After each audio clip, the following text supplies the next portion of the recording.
આપણે આપણું કામ કરવાનું છે. લોકો શું કહેશે, લોકો શું વિચારશે એ આપણે જોવાનું નથી. જ્યારે તમે સફળ થઈ જાઓ ને ત્યારે આ બધા જ લોકો જે તમારી ખણખોદ કરતા હોય કે તમારી આલોચના કરતા હોય એ બધા તમારી પાછળ પાછળ આવશે. આ વસ્તુની રેફરન્સમાં એક સરસ મજાનો કિસ્સો છે. આ બુક છે પરમહંસ યોગાનંદાની. એમાં આ સરસ મજાનો કિસ્સો એક રવિન્દ્રનાથ ટાગોર વિશે આવે છે, જે ઇન્ડિયન હિસ્ટ્રીના લેજેન્ડરી પોએટ છે, કવિ છે. એના વિશે કિસ્સો આવે છે. હું તમને વાંચીને સંભળાવું, તમે જો. કિસ્સો આખો એવો છે કે જ્યારે રવિન્દ્રનાથને નોબેલ પારિતોષિક નથી મળ્યું એની પહેલા એના જે પંડિતો હોય છે ત્યાંના, કે જે પારંપરિક કવિઓ છે ત્યાંના, એ રવિન્દ્રનાથને એક અલગ જ કેટેગરી મૂકતા કે આ તો શું ભાઈ હાલી નીકળ્યો છે ને હમણાં નવા નવા ગમે તેવા ગીત લખી નાખે છે ને આપણી પરંપરાને યાદ નથી રાખતો. તો એનો કિસ્સો છે, આમાં તમે ધ્યાનથી સાંભળો. આ બંગાળી કવિતામાં એક નૂતન રીત દાખલ કરવા માટે પંડિતોએ ટાગોરની ખૂબ ટીકા કરી.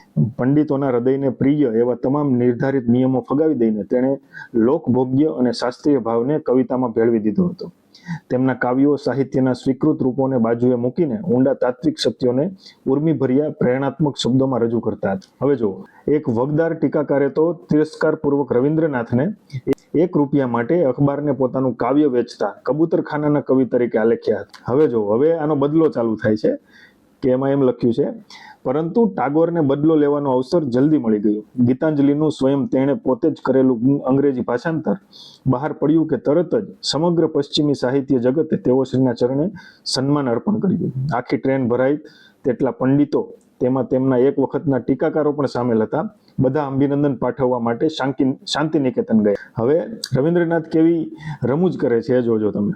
રવિન્દ્રનાથે તેમના મહેમાનોનું સ્વાગત કરવામાં જાણી જોઈને અસાધારણ ઢીલ કરી અને પછી વિરક્ત ભાવે તેમની પ્રશંસા સાંભળી. છેવટે ટીકાના તેમના જ પ્રચલિત હથિયારોને તેમણે તેમના જ તરફ વાળી દીધા અને તેમણે કહ્યું, સદગૃહસ્થો, જે સુગંધિત પ્રશંસા વચનો તમે અત્યારે મારા ઉપર વરસાવો છો તે પાછલા તિરસ્કારની મલિનતાની દુર્ગંધથી વિષમ પ્રમાણમાં મિશ્રિત થયેલા છે.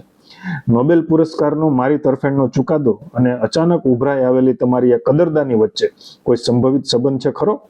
હું તો આજે પણ તે જ કવિ છું જેણે બંગાળ મંદિર ઉપર પોતાના નમ્ર પુષ્પો ચડાવીને તમને નારાજ કર્યા હતા. કે રવિન્દ્રનાથ જેવા રવિન્દ્રનાથ ટાગોરને પણ પબ્લિકે છોડ્યા નહોતા કે પોતાનું નવીન કંઈક કૌશલ બતાવવા માટે એને કંઈક મળી જાય કે જે કંઈક અચીવ કરી લે ત્યારે બધા જ માણસો તમારી પાછળ દોડશે. તો યાદ રાખો, તમે જે કરો છો તે કરો. બી your self, don't look around.